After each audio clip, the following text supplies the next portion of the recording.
ಜೈ ರಾಧಾಕೃಷ್ಣ. ನಮಸ್ಕಾರ ಸ್ನೇಹಿತರೆ.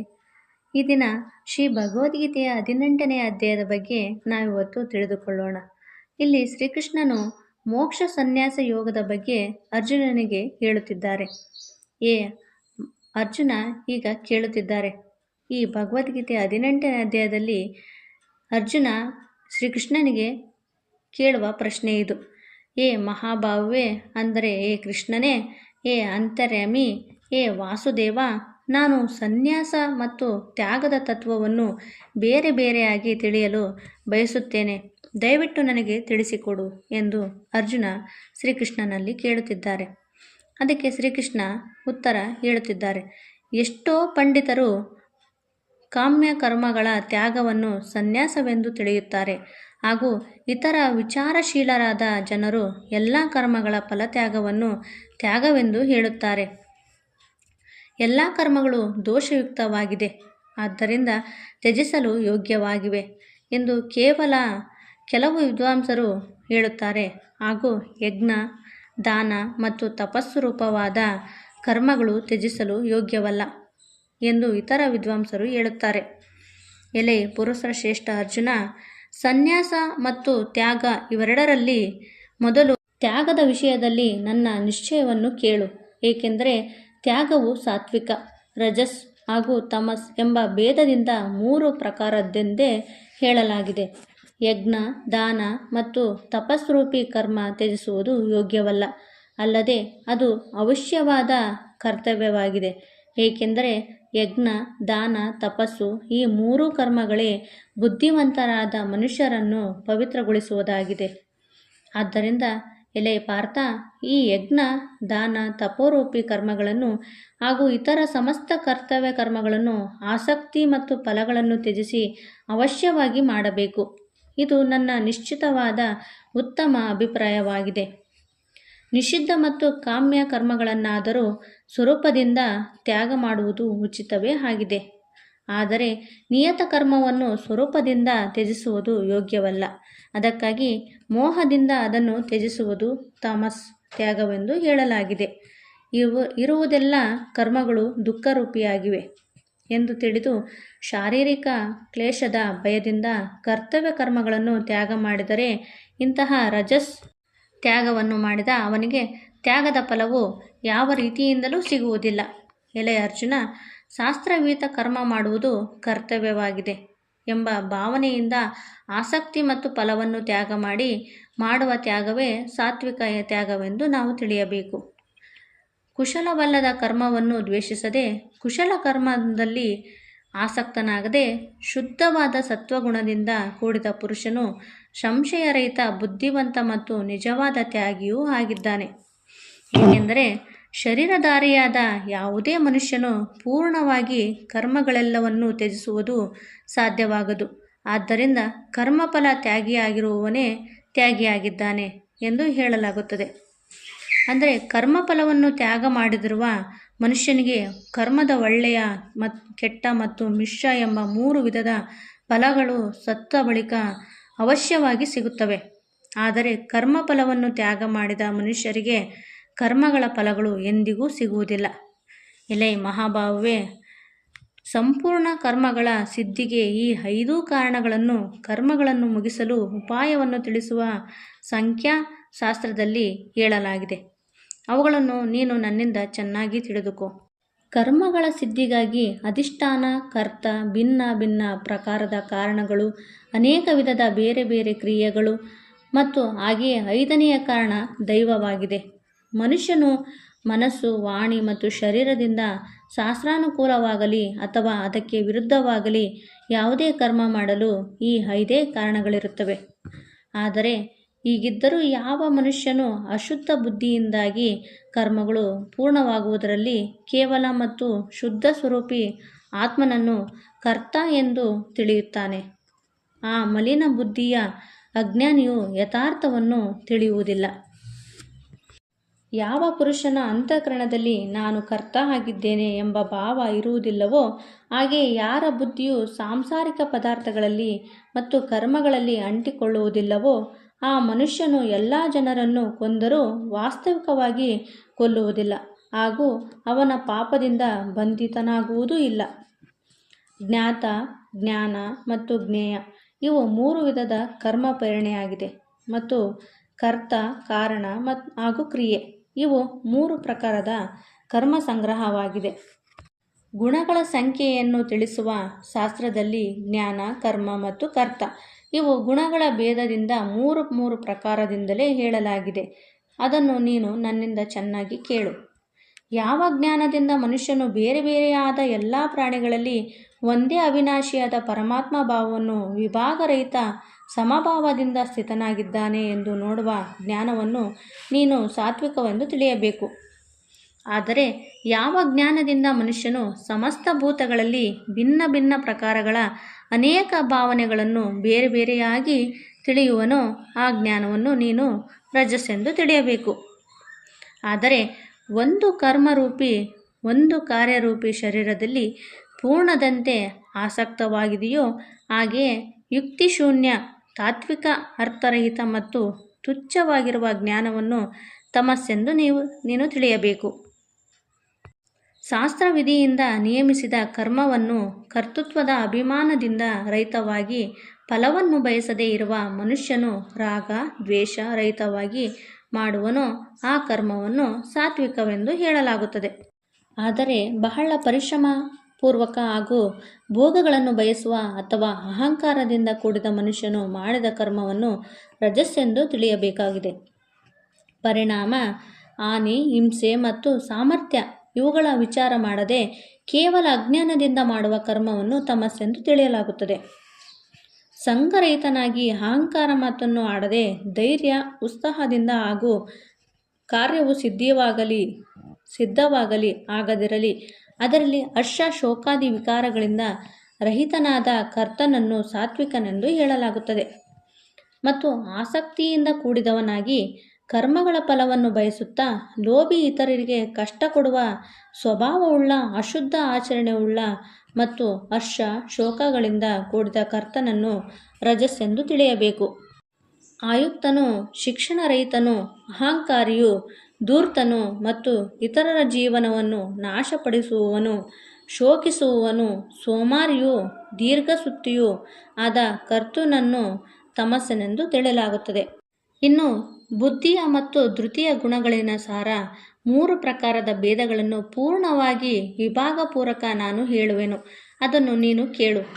ಎಲೈ ಪಾರ್ಥ, ಪ್ರವೃತ್ತಿ ಮಾರ್ಗ ಮತ್ತು ನಿವೃತ್ತಿ ಮಾರ್ಗ, ಕರ್ತವ್ಯ ಹಾಗೂ ಅಕರ್ತವ್ಯ, ಭಯ ಮತ್ತು ಅಭಯ, ಹಾಗೆಯೇ ಬಂಧನ ಹಾಗೂ ಮೋಕ್ಷ ಇವನ್ನು ಯಥಾರ್ಥವಾಗಿ ತಿಳಿಯುವ ಬುದ್ಧಿಯು ಸಾತ್ವಿಕವಾಗಿದೆ. ಧರ್ಮವನ್ನು ಮತ್ತು ಅಧರ್ಮವನ್ನು, ಕರ್ತವ್ಯ ಹಾಗೂ ಅಕರ್ತವ್ಯವನ್ನು ಯಥಾರ್ಥವಾಗಿ ತಿಳಿಯುವ ಮನುಷ್ಯನ ಬುದ್ಧಿಯು ರಜಸ್ಸವಾಗಿದೆ. ತಮೋಗುಣದಿಂದ ವ್ಯಾಪಿಸಿದ ಬುದ್ಧಿಯು ಅಧರ್ಮವನ್ನು ಕೂಡ ಇದು ಧರ್ಮವಾಗಿದೆ ಎಂದು ತಿಳಿಯುತ್ತದೆ. ಹಾಗೆಯೇ ಇತರ ಪದಾರ್ಥಗಳನ್ನು ವಿಪರೀತವಾಗಿ ತಿಳಿಯುವ ಬುದ್ಧಿಯು ತಮಸ್ಸಿಯಾಗಿದೆ. ಯಾವ ಅವ್ಯಭಿಚಾರಿಣಿಯಾದ ಧಾರಣ ಶಕ್ತಿಯಿಂದ ಮನುಷ್ಯನು ಧ್ಯಾನ ಯೋಗದಿಂದ ಮನಸ್ಸು, ಪ್ರಾಣ ಮತ್ತು ಇಂದ್ರಿಯಗಳ ಕ್ರಿಯೆಗಳನ್ನು ಧಾರಣೆ ಮಾಡುತ್ತಾನೋ ಆ ಧೃತಿಯು ಸಾತ್ವಿಕವಾಗಿದೆ. ಆದರೆ ಕುಂತಿಪುತ್ರ ಅರ್ಜುನನೇ, ಫಲದ ಇಚ್ಛೆಯುಳ್ಳ ಮನುಷ್ಯನು ಅತೀ ಆಸಕ್ತಿಯಿಂದಾಗಿ ಯಾವ ಧಾರಣ ಶಕ್ತಿಯಿಂದ ಧರ್ಮ, ಅರ್ಥ ಮತ್ತು ಕಾಮ ಇವನ್ನು ಧಾರಣೆ ಮಾಡುತ್ತಾನೋ ಆ ಧಾರಣ ಶಕ್ತಿಯು ರಜಸ್ಸವಾಗಿದೆ. ಎಲೆ ಪಾರ್ಥನೇ, ದುಷ್ಟ ಬುದ್ಧಿಯುಳ್ಳ ಮನುಷ್ಯನು ಯಾವ ಧಾರಣ ಶಕ್ತಿಯಿಂದ ನಿದ್ದೆ, ಭಯ, ಚಿಂತೆ, ದುಃಖ ಮತ್ತು ಉತ್ಪನ್ನತೆಯನ್ನು ಬಿಡುವುದಿಲ್ಲವೋ, ಅಂದರೆ ಅದರ ಅರ್ಥ ಧರಿಸಿಕೊಂಡಿರುವನೋ ಆ ಧಾರಣ ಶಕ್ತಿಯು ತಮಸ್ಸಿಯಾಗಿದೆ. ಎಲೈ ಭರತಶ್ರೇಷ್ಠ, ಈಗ 3 ಪ್ರಕಾರದ ಸುಖವನ್ನು ಕೂಡ ನನ್ನಿಂದ ನೀನು ಕೇಳು. ಯಾವ ಸುಖದಲ್ಲಿ ಸಾಧಕನು ಭಜನೆ, ಧ್ಯಾನ ಮತ್ತು ಸೇವೆ ಮೊದಲಾದ ಅಭ್ಯಾಸದಲ್ಲಿ ರಮಿಸುತ್ತಾನೋ ಮತ್ತು ಯಾವುದರಿಂದ ಅವನ ದುಃಖ ಇಲ್ಲವಾಗುತ್ತದೋ, ಇದು ಪ್ರಾರಂಭದಲ್ಲಿ ವಿಷದಂತೆ ಕಂಡರೂ ಪರಿಣಾಮದಲ್ಲಿ ಅಮೃತಕ್ಕೆ ಸಮನಾಗಿರುತ್ತದೆ. ಅದು ಪರಮಾತ್ಮನ ವಿಷಯಕ ಬುದ್ಧಿಯ ಪ್ರಸಾದದಿಂದ ಉಂಟಾಗುತ್ತದೆ. ಆ ಸುಖವನ್ನು ಸಾತ್ವಿಕ ಸುಖವೆಂದು ತಿಳಿಯಲಾಗುತ್ತದೆ. ಮತ್ತು ವಿಷಯ ಮತ್ತು ಇಂದ್ರಿಯಗಳ ಸಂಯೋಗದಿಂದ ಉಂಟಾಗುವ ಸುಖವು ಮೊದಲು ಭೋಗಕಾಲದಲ್ಲಿ ಅಮೃತಕ್ಕೆ ಸಮವಾಗಿ ತೋರಿದರೂ ಪರಿಣಾಮದಲ್ಲಿ ವಿಷಕ್ಕೆ ಸಮನಾಗಿದೆ. ಆದ್ದರಿಂದ ಆ ಸುಖವನ್ನು ರಜಸ್ಸೆಂದು ತಿಳಿಯಬೇಕು. ಭೋಗಕಾಲದಲ್ಲಿ ಹಾಗೂ ಪರಿಣಾಮದಲ್ಲಿಯೂ ಆತ್ಮನನ್ನು ಮೋಹಗೊಳಿಸುತ್ತದೋ, ನಿದ್ದೆ, ಆಲಸ್ಯ ಮತ್ತು ಪ್ರಮಾದದಿಂದ ಉತ್ಪನ್ನವಾಗುತ್ತದೋ ಆ ಸುಖವನ್ನು ತಮಸ್ಸೆಂದು ಹೇಳಲಾಗುತ್ತದೆ. ಪೃಥ್ವಿಯಲ್ಲಿ, ಆಕಾಶದಲ್ಲಿ ಅಥವಾ ದೇವತೆಗಳಲ್ಲಿ ಹಾಗೆಯೇ ಇವಲ್ಲದೆ ಮತ್ತೆ ಎಲ್ಲಿ ಆಗಿರಲಿ ಪ್ರಕೃತಿಯಿಂದ ಉತ್ಪನ್ನವಾದ ಯಾವುದೇ ಪ್ರಾಣಿ ಇಲ್ಲವೇ ಪದಾರ್ಥಗಳು 3 ಗುಣಗಳಿಂದ ರಹಿತವಾದ ಸತ್ವವು ಯಾವುದೂ ಇಲ್ಲ. ಬ್ರಾಹ್ಮಣ, ಕ್ಷತ್ರಿಯ, ವೈಶ್ಯ ಮತ್ತು ಶೂದ್ರ ಇವರ ಕರ್ಮಗಳು ಸ್ವಭಾವತಃ ಉತ್ಪನ್ನವಾದ ಗುಣಗಳಿಂದಾಗಿ ವಿಭಾಗಿಸಲಾಗಿದೆ. ಅಂತಃಕರಣದ ನಿಗ್ರಹ, ಇಂದ್ರಿಯಗಳ ಮೇಲೆ ಹತೋಟಿ, ಧರ್ಮಪಾಲನೆಗಾಗಿ ಕಷ್ಟ ಸಹಿಸುವುದು, ಒಳ ಹೊರಗೆ ಶುದ್ಧವಾಗಿರುವುದು, ಬೇರೆಯವರ ಅಪರಾಧಗಳನ್ನು ಕ್ಷಮಿಸುವುದು, ಮನಸ್ಸು, ಇಂದ್ರಿಯಗಳ ಮತ್ತು ಶರೀರವನ್ನು ಸರಳವಾಗಿರುವುದು, ವೇದಶಾಸ್ತ್ರ, ದೇವರು ಮತ್ತು ಪರಲೋಕಾದಿಗಳಲ್ಲಿ ಶ್ರದ್ಧೆಯನ್ನಿಡುವುದು, ವೇದಶಾಸ್ತ್ರಗಳ ಅಧ್ಯಯನ ಮತ್ತು ಅಧ್ಯಾಪನ ಮಾಡುವುದು, ಪರಮಾತ್ಮ ತತ್ವದ ಅನುಭವ ಪಡೆಯುವುದು ಇವೆಲ್ಲವೂ ಬ್ರಾಹ್ಮಣನ ಸ್ವಾಭಾವಿಕವಾದ ಕರ್ಮವಾಗಿದೆ. ಶೌರ್ಯ, ತೇಜ, ಧೈರ್ಯ, ಚಾತುರ್ಯ, ಯುದ್ಧದಿಂದ ಓಡಿ ಹೋಗದಿರುವುದು, ದಾನ ಕೊಡುವುದು ಮತ್ತು ಸ್ವಾಮಿಭಾವ ಇವೆಲ್ಲವೂ ಕ್ಷತ್ರಿಯನ ಸ್ವಾಭಾವಿಕ ಕರ್ಮಗಳಾಗಿವೆ. ಕೃಷಿ, ಗೋಪಾಲನೆ ಮತ್ತು ಕ್ರಯ ವಿಕ್ರಯ ರೂಪಿ ಸತ್ಯ ವ್ಯವಹಾರ ಇವು ವೈಶ್ಯರ ಸ್ವಾಭಾವಿಕ ಕರ್ಮಗಳಾಗಿವೆ. ಹಾಗೆ ಸರ್ವ ವರ್ಣಗಳ ಸೇವೆ ಮಾಡುವುದು ಶೂದ್ರನ ಸ್ವಾಭಾವಿಕ ಕರ್ಮವಾಗಿದೆ. ತಮ್ಮ ತಮ್ಮ ಸ್ವಾಭಾವಿಕ ಕರ್ಮಗಳಲ್ಲಿ ತಾತ್ಪರ್ಯತೆಯಿಂದ ತೊಡಗಿರುವ ಮನುಷ್ಯನಿಗೆ ಭಗವತ್ ಪ್ರಾಪ್ತಿರೂಪಿ ಪರಮಸಿದ್ಧಿಯ ಲಾಭವಾಗುತ್ತದೆ. ತನ್ನ ಸ್ವಾಭಾವಿಕ ಕರ್ಮದಲ್ಲಿ ರತನಾದ ಮನುಷ್ಯನು ಹೇಗೆ ಕರ್ಮ ಮಾಡಿ ಪರಮಸಿದ್ಧಿಯನ್ನು ಪಡೆಯುತ್ತಾನೆ ಆ ವಿಧಿಯನ್ನು ನೀನೇ ಕೇಳು. ಯಾವ ಪರಮೇಶ್ವರನಿಂದ ಎಲ್ಲ ಪ್ರಾಣಿಗಳು ಉತ್ಪತ್ತಿಯಾಗಿದೆಯೋ ಹಾಗೂ ಯಾರಿಂದ ಈ ಜಗತ್ತು ವ್ಯಾಪಿಸಿದೆಯೋ ಆ ಪರಮೇಶ್ವರನನ್ನು ತಮ್ಮ ಸ್ವಾಭಾವಿಕ ಕರ್ಮಗಳಿಂದ ಪೂಜಿಸಿ ಮನುಷ್ಯನು ಪರಮಸಿದ್ಧಿಯನ್ನು ಪಡೆಯುತ್ತಾನೆ. ಚೆನ್ನಾಗಿ ಆಚರಿಸಲಾದ ಬೇರೆಯವರ ಧರ್ಮಕ್ಕಿಂತ ಗುಣರಹಿತವಾಗಿದ್ದರೂ ತನ್ನ ಧರ್ಮವು ಶ್ರೇಷ್ಠವಾಗಿದೆ. ಏಕೆಂದರೆ ಸ್ವಭಾವದಿಂದ ನಿಯಮಿಸಲ್ಪಟ್ಟ ಸ್ವಧರ್ಮರೂಪಿ ಕರ್ಮವನ್ನು ಮಾಡುವವನಿಗೆ ಪಾಪವು ಎಂದೂ ತಟ್ಟುವುದಿಲ್ಲ. ಆದ್ದರಿಂದ ದೋಷಯುಕ್ತವಾಗಿದ್ದರೂ ಕೂಡ ಸ್ವಾಭಾವಿಕ ಕರ್ಮವನ್ನು ಬಿಡಬಾರದು. ಏಕೆಂದರೆ ಹೊಗೆಯಿಂದ ಅಗ್ನಿಯು ಕೂಡಿರುವಂತೆಯೇ ಎಲ್ಲ ಕರ್ಮಗಳು ಒಂದಲ್ಲ ಒಂದು ದೋಷದಿಂದ ಕೂಡಿರುತ್ತದೆ. ಸರ್ವರ್ಥ ಆಸಕ್ತಿರಹಿತ ಬುದ್ಧಿಯುಳ್ಳವನು ನಿಷ್ಪಹ ಮತ್ತು ಅಂತಃಕರಣವನ್ನು ಗೆದ್ದುಕೊಂಡಿರುವ ಮನುಷ್ಯನು ಸಂಖ್ಯಾಯೋಗದಿಂದ ಈ ಶ್ರೇಷ್ಠ ನೈಷ್ಕರ್ಮ್ಯ ಸಿದ್ಧಿಯನ್ನು ಪಡೆಯುತ್ತಾನೆ. ಜ್ಞಾನಯೋಗದ ಅಂತಿಮ ಸ್ಥಿತಿಯಾದ ನೈಷ್ಕರ್ಮ್ಯ ಸಿದ್ಧಿಯನ್ನು ಹೇಗೆ ಪಡೆದುಕೊಂಡು ಮನುಷ್ಯನು ಬ್ರಹ್ಮನನ್ನು ಪಡೆದುಕೊಳ್ಳುವನೋ ಆ ರೀತಿಯನ್ನು ಸಂಕ್ಷಿಪ್ತವಾಗಿ ನನ್ನಿಂದ ನೀನು ಕೇಳಿ ತಿಳಿದುಕೋ. ವಿಶುದ್ಧ ಬುದ್ಧಿಯಿಂದ ಕೂಡಿದ ಹಗುರವಾದ ಸಾತ್ವಿಕ ಮತ್ತು ನಿಯಮಿತ ಭೋಜನ ಮಾಡುವವನು ಶಬ್ದಾದಿ ವಿಷಯಗಳನ್ನು ತ್ಯಜಿಸಿ ಏಕಾಂತದಲ್ಲಿ ಶುದ್ಧ ಜಾಗದಲ್ಲಿ ವಾಸಿಸುವನು. ಸಾತ್ವಿಕ ಧಾರಣ ಶಕ್ತಿಯಿಂದ ಅಂತಃಕರಣ ಮತ್ತು ಇಂದ್ರಿಯಗಳನ್ನು ಸಂಯಮದಲ್ಲಿಟ್ಟುಕೊಂಡು ಮನಸ್ಸು, ವಾಣಿ, ಶರೀರ ವಶದಲ್ಲಿಟ್ಟುಕೊಂಡು ರಾಗದ್ವೇಷಗಳನ್ನು ಸರ್ವರ್ಥ ನಾಶಗೊಳಿಸಿ ಚೆನ್ನಾದ ದೃಢವಾದ ವೈರಾಗ್ಯವನ್ನು ಆಶ್ರಯಿಸಿ ಅಹಂಕಾರ, ಬಲ, ದರ್ಪ, ಕಾಮ, ಕ್ರೋಧ, ಸಂಗ್ರಹ ವೃತ್ತಿ ಇವುಗಳನ್ನು ತ್ಯಜಿಸಿ ನಿರಂತರ ಧ್ಯಾನಯೋಗ ಪಾರಾಯಣನಾದ ಮಮತಾರಹಿತ ಶಾಂತಿಯುಕ್ತ ಪುರುಷನು ಸಚ್ಚಿದಾನಂದಘನ ಬ್ರಹ್ಮನಲ್ಲಿ ಅಭಿನ್ನ ಭಾವದಿಂದ ಸ್ಥಿತನಾಗಿರಲು ಪಾತ್ರನಾಗುತ್ತಾನೆ.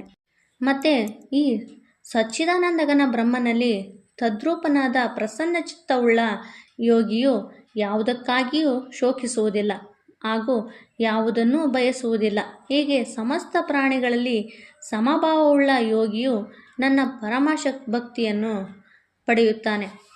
ಆ ಪರಾಭಕ್ತಿಯ ಮೂಲಕ ಅವನ ಪರಮಾತ್ಮನಾದ ನನ್ನನ್ನು ನಾನು ಹೇಗಿರುವೆನೋ ಹಾಗೆಯೇ ಸರಿಯಾಗಿ ತತ್ವಶಃ ತಿಳಿಯುತ್ತಾನೆ. ಹಾಗೆಯೇ ಆ ಭಕ್ತಿಯಿಂದ ನನ್ನನ್ನು ತತ್ವದಿಂದ ತಿಳಿದು ಕೂಡಲೇ ನನ್ನಲ್ಲಿ ಪ್ರವಿಷ್ಟನಾಗುತ್ತಾನೆ. ನನ್ನ ಆಶಯದಲ್ಲಿರುವ ಕರ್ಮಯೋಗಿಯು ಎಲ್ಲ ಕರ್ಮಗಳನ್ನು ಸದಾಕಾಲ ಮಾಡುತ್ತಿದ್ದರೂ ನನ್ನ ಕೃಪೆಯಿಂದ ಸನಾತನ ಅವಿನಾಶಿ ಪರಮಪದವನ್ನು ಹೊಂದುತ್ತಾನೆ. ಎಲ್ಲ ಕರ್ಮಗಳನ್ನು ಮನಪೂರ್ವಕ ನನ್ನಲ್ಲಿ ಅರ್ಪಣೆ ಮಾಡಿ, ಹಾಗೆ ಸಮಸ್ತ ಬುದ್ಧಿರೂಪಿ ಯೋಗವನ್ನು ಅವಲಂಬಿಸಿ ನೀನು ನನ್ನ ಪಾರಾಯಣನಾಗಿ ನಿರಂತರ ನನ್ನಲ್ಲಿ ಚಿತ್ತವುಳ್ಳವನಾಗು.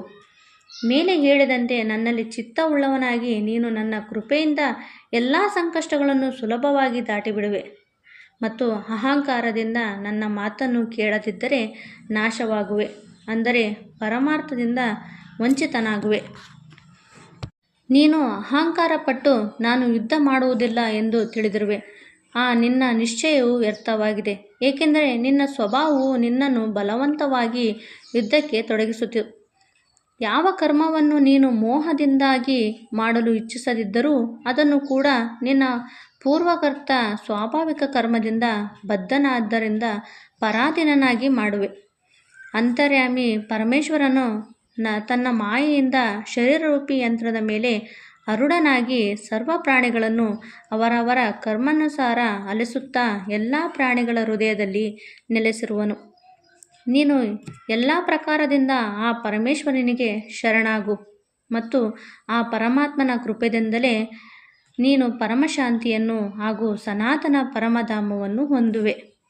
ಹೀಗೆ ಈ ಗೋಪನೀಯಕ್ಕಿಂತಲೂ ಅತಿ ಗೋಪನೀಯ ಜ್ಞಾನವನ್ನು ನಾನು ನಿನಗೆ ಹೇಳಿದೆ.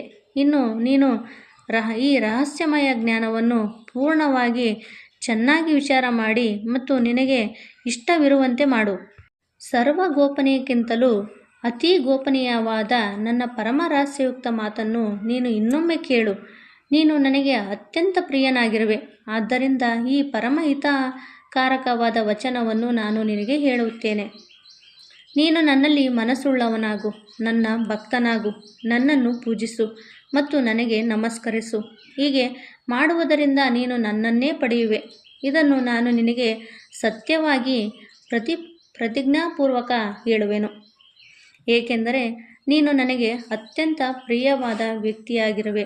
ಅರ್ಜುನ, ಸರ್ವಧರ್ಮ ಅಂದರೆ ಸಮಸ್ತ ಕರ್ತವ್ಯ ಕರ್ಮಗಳನ್ನೂ ನನಗೆ ಅರ್ಪಿಸಿ ನೀನು ಕೇವಲ ಸರ್ವಶಕ್ತಿವಂತ ಸರ್ವಧಾರ ಪರಮೇಶ್ವರನಾದ ನನಗೆ ಶರಣಾಗು. ನಾನು ನಿನ್ನನ್ನು ಎಲ್ಲ ಪಾಪಗಳಿಂದ ಬಿಡುಗಡೆಗೊಳಿಸುವೆನು. ನೀನು ಶೋಕಿಸಬೇಡ, ದುಃಖಿತನಾಗಬೇಡ.